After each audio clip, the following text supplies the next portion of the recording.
Halo guys, Nimo di sini dan kali ini gue bakalan bawain alur cerita dari Jujutsu Kaisen season 3 episode 5. Dan tanpa perlu banyak basa-basi lagi, kita langsung aja ke alur ceritanya. Di awal cerita memperlihatkan Master Tengen yang menjelaskan kalau Hikari berada di gedung parkir bertingkat yang terbengkalai yang berada di prefektur Tochigi. Dan dia sedang mencari uang dengan menjadi juru buku untuk pertarungan judi. Yuji pun nanya apa maksud pertarungan judi. Tengen menjelaskan kalau pertarungan itu antara penyihir Jujutsu. Megumi nanya bagaimana dengan para penontonnya. Tengen membalas kalau para penontonnya itu bukan penyihir. Megumi pun keheranan karena mereka para penyihir Jujutsu harusnya menjaga kerahasiaan. Dan kalau begitu sama aja dengan melanggar aturan Jujutsu artikel 8. Dan Yuji dan Megumi ternyata akan ke tempat itu. Tengen pun memperingatkan kalau di antara petarung judi itu pasti ada beberapa pengguna kutukan dan nyuruh mereka berhati-hati. Dan tujuan penyelidikan ini untuk mencari pendukung. Lalu Shin pun beralih ketika Yuji dan Megumi bersiap-siap. Di sini Yuji keheranan kenapa mereka harus berganti baju. Megumi pun menjelaskan kalau Hakari ini berselisih dengan para petinggi Jujutsu. Dan sekarang dia juga melanggar aturan sekolah Jujutsu. Dan kalau Hikari tahu mereka ada hubungannya dengan sekolah Jujutsu, maka Hakari akan langsung kabur. Dan diibaratkan hubungan mereka dan Hakari ini seperti polisi dan pengedar. Yuji pun paham setelah dijelaskan itu. Mereka pun berangkat ke tempat Hakari. Di sini Yuji sambil nanya pada Megumi apakah mereka ada di pihak sekolah Jujutsu. Megumi pun membalas kalau mereka itu seperti ada di tengah-tengah, tapi dari sudut pandang Hakari mereka tetap musuh. Yuji pun penasaran apakah Hakari mau bekerja sama. Megumi di sini sendiri tidak yakin, tapi yang jelas Hakari bukan orang baik dan banyak seniornya yang memberitahu Megumi kalau Hakari itu brengsek. Tapi Yuta sendiri pernah bilang kalau Hakari itu lebih kuat dari Yuta. Dan Megumi sendiri ingin Hakari bekerja sama dengan mereka hanya karena kemampuan bertarungnya. Megumi dan Yuji pun sampai di gedung masuk. Terus penjaga pun di sini nyuruh mereka pergi karena ngira mereka mau nongkrong. Dan salah satu penjaga mengancam kalau mereka tidak pergi dalam hitungan ketiga, dia akan menghajar mereka. Megumi pun menjelaskan kalau mereka itu membutuhkan uang, jadi ingin ikut dalam pertandingan judi di sini. Tanpa banyak basa-basi, penjaga tadi pun langsung menyerang Megumi. Tapi Megumi tidak bergeming sama sekali dan menatap tajam si penjaga itu. Dan si penjaga itu pun menghentikan pukulannya tepat di depan muka Megumi, yang ternyata itu adalah tes untuk masuk. Lalu si penjaga pun menjelaskan aturannya. Yang pertama jangan bicara soal klub judi ini. Terus si penjaga pun nanya dari mana Megumi tahu tentang klub ini. Dan kalau tidak mau menjawab, si penjaga akan menghajarnya sampai bicara. Megumi membalas dengan berbohong kalau dia tidak tahu orangnya karena Megumi sudah membunuhnya.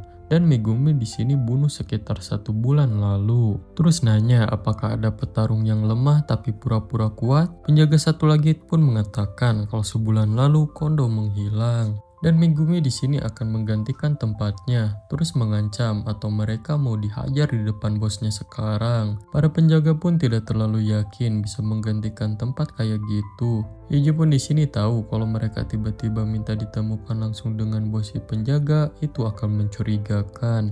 Dan mereka juga seharusnya tidak tahu nama Hakari. Lalu penjaga satu lagi pun melerai pertengkaran itu karena bosnya sudah mengizinkan dan akan memakai Megumi di posisi yang ada. Tapi Yuji di sini yang akan bertarungnya. Dalam hati Megumi pun di sini dia tidak masalah karena menurutnya juga Yuji lebih cocok untuk pertarungan ini. Tapi Megumi pura-pura menolak dengan mengatakan tidak dan ingin dia yang bertarung. Si penjaga pun menjelaskan kalau bosnya itu tidak suka dengan Megumi. Dan kalau Megumi tidak setuju, mereka akan membatalkan pertarungannya. Dan Megumi pun menyetujui Yuji yang bertarung. Dan mereka pun lanjut masuk. Di jalan Yuji mengatakan bukannya ini berbahaya karena menurut Yuji mereka tadi berlebihan, tapi menurut Megumi tidak. Karena kalau pengguna kutukan sepertinya ikut serta, maka akan banyak manipulasi urutan.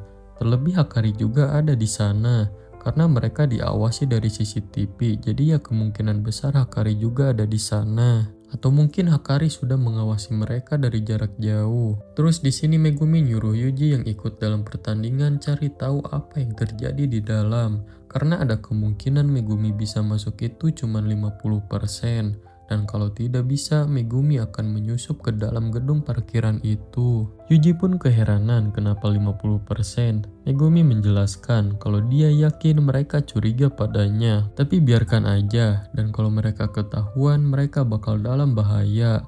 Karena mereka sudah mempercayainya. Dan kalau begitu mereka bahkan tidak akan punya kesempatan melihat Hakari. Dan pilihan terakhir mereka kalau ketahuan akan memaksa masuk aja. Dan tujuan Yuji dan Megumi di sini untuk meminta tolong pada Hakari. Dan mereka jangan sampai melakukan hal yang bisa merusak hubungan mereka dengannya ke depannya. Dan bisa dibilang mereka juga tidak punya pilihan lain selain ini. Dan Megumi sendiri merasa bergerak malam ini itu bukan hal yang bagus. Tapi Megumi tidak ingin membuang waktu sebelum batas waktu Sumiki untuk cooling game. Yuji pun memberitahu kalau saat ini jam 5 tanggal 10 yang berarti 9 jam lagi waktu deadline-nya. Dan Megumi sendiri tidak menyangka mereka akan membutuhkan waktu lebih lama untuk kesini. Karena sebelumnya mereka itu harus menunggu transportasi umum yang masih berjalan. Dan juga di sepanjang jalan mereka harus melawan kutukan.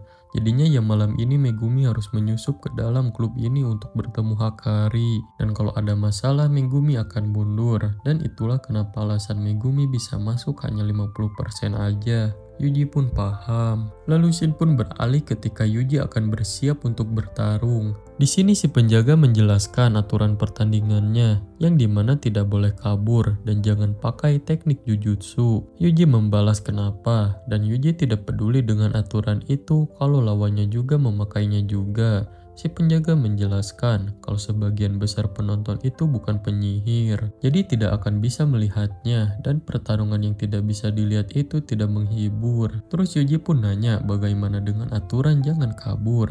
Si penjaga menjelaskan kalau artinya Yuji harus bertarung di mana penonton bisa melihatnya bertarung. Yuji pun keheranan kenapa para penonton dipentingkan. Penjaga menjawab kalau ini bisnis. Yuji pun nanya bosnya itu seperti apa. Si penjaga pun sadar Yuji penasaran, tapi nanti juga Yuji akan tahu seperti apa bosnya setelah bertemu. Si penjaga pun menjelaskan kalau nanti akan ada 2 jenis pertandingan, yang dimana ada pertandingan yang akan digelar hari ini, yang dimana tanpa skrip, dan ada juga yang pakai skrip. Dan bosnya juga akan menulis skrip untuk Yuji kalau penampilan Yuji baik di sini. Dan mungkin nanti akan menemui Yuji. Yuji pun paham dan menyimpulkan yang dimana dia hanya perlu menunjukkan pertarungan yang menghibur. Dan menurutnya kalau begitu gampang. Lalu Yuji pun sampai di arena. Terlihat arenanya bolong di lantai atasnya, yang dimana tempat para penonton menonton. Dan pertarungannya akan bertarung di lantai bawah. Lalu si penjaga memperkenalkan lawan Yuji. Dan pas lihat Yuji pun terkejut. Si penjaga pun tidak heran karena dia sendiri juga pas pertama kali lihat lawan Yuji itu terkejut. Yuji pun senang karena menurutnya ini menghibur. Lalu si komentator pun menyambut semuanya di turnamen klub bertarung ini. Dan akan memperkenalkan petarung yang akan bertarung, yaitu yang dianggap sebagai pembunuh bayaran alias Yuji Itadori, dan lawannya yang ternyata adalah panda. Si komentator pun di sini sampai seakan tak percaya seekor panda yang akan bertarung. Lalu si komentator pun mempersilahkan para penonton pasang taruhannya. Lalu Hakari di sini melihat di balik layar dan dia merasa para penonton tidak bersemangat. Dan si cewek yang di sebelahnya pun nanya kenapa. Yang ternyata Hakari sendiri sudah yakin siapa pemenangnya. Dan judi saat sudah tahu siapa pemenangnya itu membosankan. Karena tidak banyak juga penyihir yang tidak dikenal bisa mengalahkan panda. Tapi menurut si cewek ini kelihatannya tidak akan begitu. Alias panda belum tentu menang setelah melihat keduanya bertarung. Shin pun beralih ketika pertarungan Yuji dan panda dimulai. Mereka di sini saling adu serangan. Bahkan menurut si komentator ini pertarungan terbaik yang pernah dia lihat di sepanjang karir komentatornya, walaupun karirnya baru 1 bulan aja. Dan di sini Yuji dan Panda ternyata bertarung sambil mengobrol. Di sini Yuji nanya apakah Panda berhasil bertemu dengan Hakari, tapi ternyata Panda sendiri juga tidak. Dan mereka juga memang saling mengenal, jadi Hakari tidak hanya waspada dengannya, tapi juga menghindarinya. Terus ada murid kelas 3 lainnya yang teknik kutukannya itu jadi masalah. Panda pun nanya apakah Yuji merahasiakan kalau Yuji murid Jujutsu. Yuji membenarkan. Panda pun membalas bagus. Terus nanya kalau begitu Yuji tahu apa yang harus dia lakukan selanjutnya bukan? Yuji pun tahu. Lalu Yuji pun melancarkan serangan sampai membuat Panda terpental.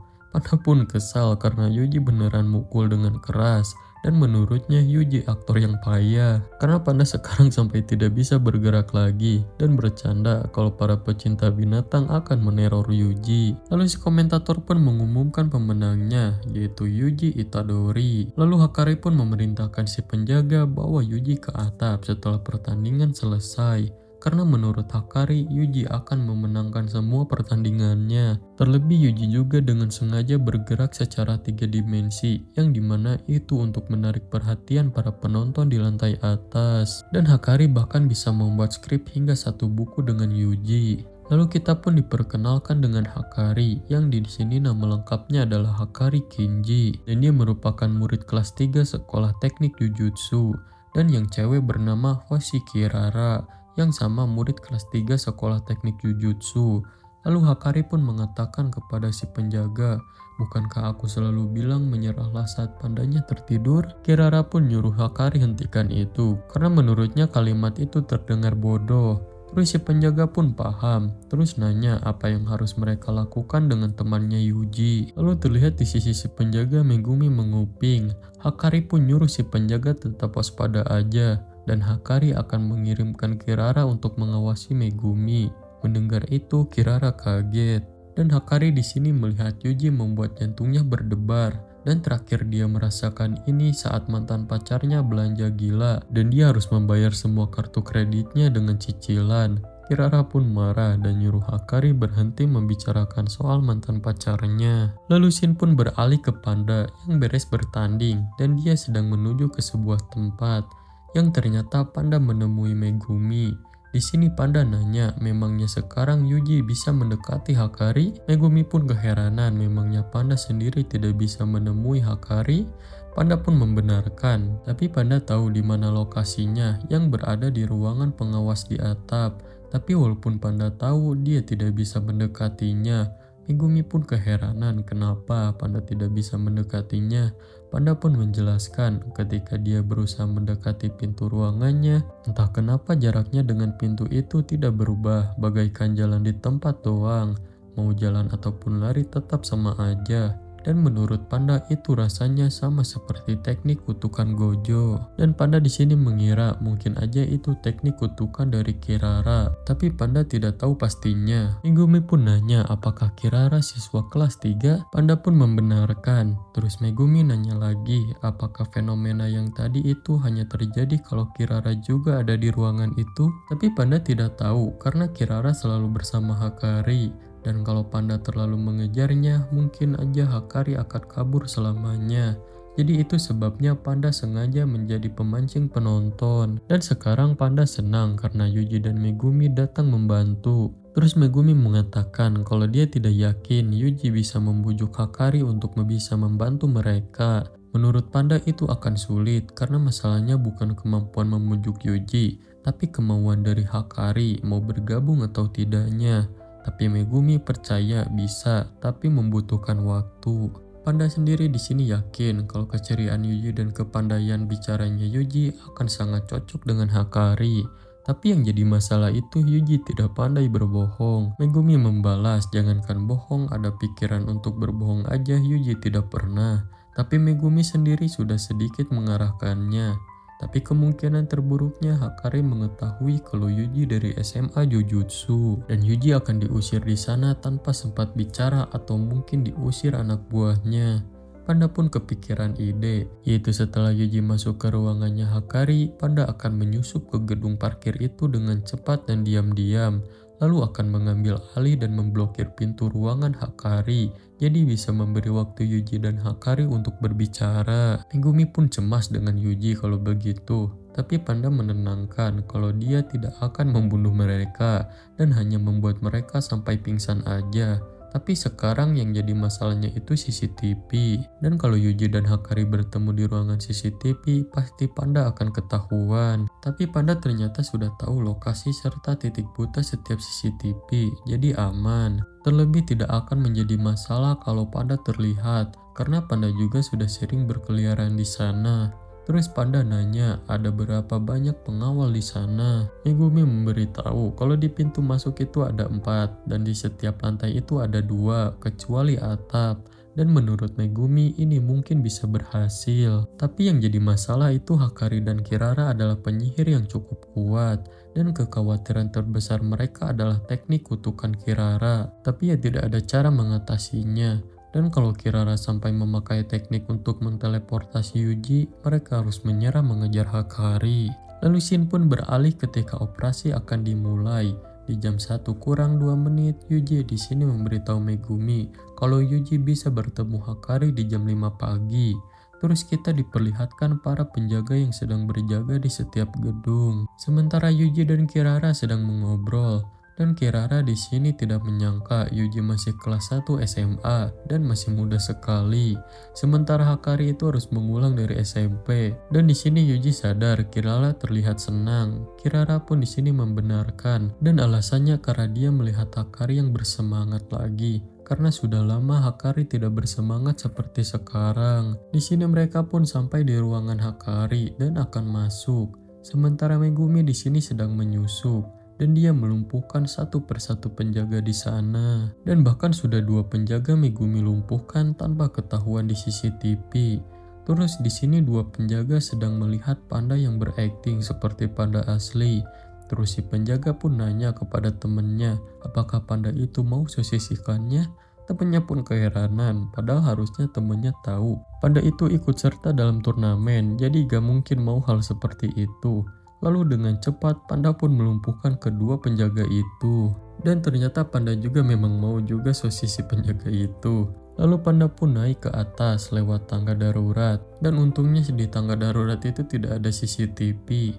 Panda pun di sini sampai di atas dan Megumi sudah ada di sana.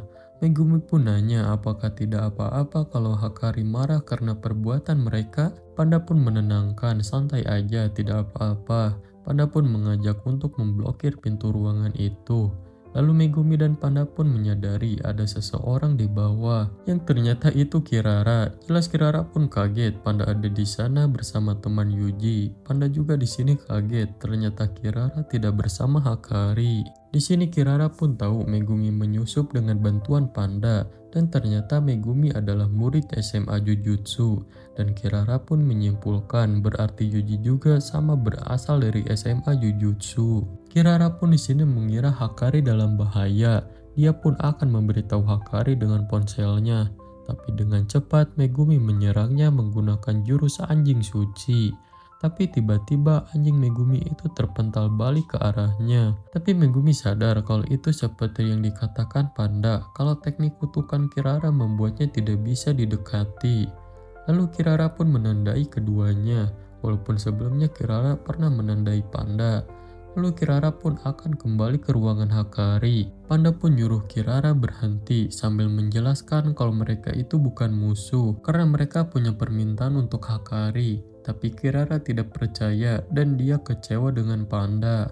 Panda pun mengejar, tapi dia dibuat tidak bisa mendekati Kirara. Megumi pun mengeluarkan anjing sucinya lagi untuk mencegah Kirara. Dan Kirara pun jadi berhenti. Yang ternyata Kirara juga tidak bisa mendekati mereka. Lalu tiba-tiba Megumi terhempas ke arah anjingnya. Yang ternyata selain Megumi tidak bisa mendekati Kirara, Megumi juga tidak bisa jauh dari anjingnya. Megumi pun keheranan teknik kutukan macam apa ini. Dan terlihat tanda yang diberikan Kirara itu seperti tato bintang. Lalu Shin pun beralih ke Yuji dan Hakari. Di sini Hakari nanya kepada Yuji, kalau Yuji punya penghasilan bulanan sebesar 1 juta yen dengan bekerja padanya selama 1 jam sehari, apa Yuji percaya kalau dia berkata seperti itu? Yuji pun berpikir kalau menjawab itu tergantung apa pekerjaannya. Hakari mengatakan kalau untuk bisa tahu apa pekerjaan itu, Yuji harus membeli informasi ini seharga 200.000 yen. Dan menurut Yuji itu terdengar ilegal. Hakari membenarkan dan ini adalah sebuah contoh metode penipuan yang dimana para penipu pura-pura kaya dan menjual informasi bagaimana cara menjadi kaya. Dan begitulah mereka menghasilkan uang, dan ini mudah diketahui kalau memakai sedikit otak, tapi malah banyak orang yang bodoh tertipu. Dan alasannya itu karena hasrat. Yuji pun keheranan apa maksudnya hasrat. Hakari menjelaskan kalau yang nipu ataupun yang tertipu, keduanya memiliki hasrat ingin merubah hidupnya sendiri. Dan orang yang selalu terbawa hasratnya mereka akan membuat keputusan yang buruk. Tapi tanpa hasrat orang bahkan tidak akan bisa jatuh cinta. Dan Hakari mengagumi hasrat yang dimiliki orang. Terus nanya apakah Yuji tahu pertemuan hasrat yang lebih langsung? Yuji membalas berjudi. Hakari membenarkan. Dan menurut Hakari hidup adalah judi. Dan banyak wanita yang meninggalkan Hakari karena mereka benci judi. Tapi menurutnya mereka salah. Karena semua di dunia ini berjudi. Bedanya mereka tidak mau bertaruh besar dan tidak tahu kapan harus berhenti. Jadi yang mereka benci sebenarnya bukanlah judi, melainkan kekalahan dan kehancuran. Jadinya tersingkir dari masyarakat mereka. Yuji pun membalas, bukankah ada yang ingin hidup damai? Hakari membalas kalau dia tidak mengenal orang yang seperti itu. Dan Hakari cinta hasrat, dan baginya hasrat adalah judi, dan judi adalah hasrat, dan cinta adalah kendali. Dan dengan klub bertarungnya ini, Hakari pada akhirnya ingin mengendalikan hasrat di negeri ini. Dan sekarang adalah kesempatan sempurna bagi Hakari untuk mengembangkan bisnisnya, karena keberadaan arwah terkutuk yang sekarang menjadi publik. Dan markas Jujutsu hampir tidak berfungsi lagi. Dan Hakari akan menghancurkan semua halangan dan memaksa petinggi Jujutsu secara publik mengakui klub bertarungnya pada revisi aturan Jujutsu selanjutnya. Dan sekarang Hakari membutuhkan anak buah yang mumpuni. Dan Hakari ingin Yuji ikut dengannya. Terus Yuji mengingat omongan Megumi yang nyuruh jangan katakan soal Jujutsu hingga obrolan mereka beres. Yuji pun mengatakan kalau dia ingin berbicara dengan Hakari. Lalu tiba-tiba ponsel Hakari berbunyi. Terus Hakari menawarkan Yuji minum. Yuji pun mau tapi tidak mau alkohol. Hakari pun nanya apakah Yuji tidak tahan minum. Yuji menjelaskan bukan begitu, tapi dia masih di bawah umur. Dan menurut Yuji, Hakari seperti tidak memperdulikan hal seperti itu. Hakari mengatakan apakah Yuji tahu kalau Gojo juga tidak tahan minum. Hakari pun menuangkan minumannya. Lalu Yuji yang akan minum sambil berbohong mengatakan tidak tahu Gojo siapa. Dan menegaskan kalau Yuji bukan karena gak tahan minum. Dan pas mau minum Hakari mengatakan kalau tidak mungkin ada penyihir yang tidak pernah dengar soal Gojo. Terus nanya kenapa Yuji pura-pura tidak mengenal Gojo. Tiba-tiba gelas Yuji pun melayang, yang ternyata dengan cepat Hakari menyerang Yuji. Tapi untungnya berhasil Yuji hindari. Yuji pun nyuruh tunggu mau menjelaskan, tapi Hakari terus menyerang Yuji. Dan Yuji pun di sini terkena serangan. Dan di sini Hakari tahu Yuji musuh karena telepon dari Kirara. Yang dimana kalau Kirara menelpon itu adalah tanda keadaan darurat. Yuji pun terus-terusan dihajar Hakari. Yuji pun mengingat kalau tujuan mereka ke sini untuk meminta bantuan dari Hakari. Lalu Yuji pun menarik Hakari tepat ke depan mukanya dan nyuruh Hakari dengerin dulu apa yang akan Yuji katakan. Tapi Hakari tidak mau dan menurutnya sekarang dia sudah cukup tenang. Dan alur cerita dari Jujutsu Kaisen Season 3 episode 5 pun selesai. Nah guys, kalau kalian suka dengan video ini, jangan lupa like and follow supaya gak ketinggalan video menarik lainnya.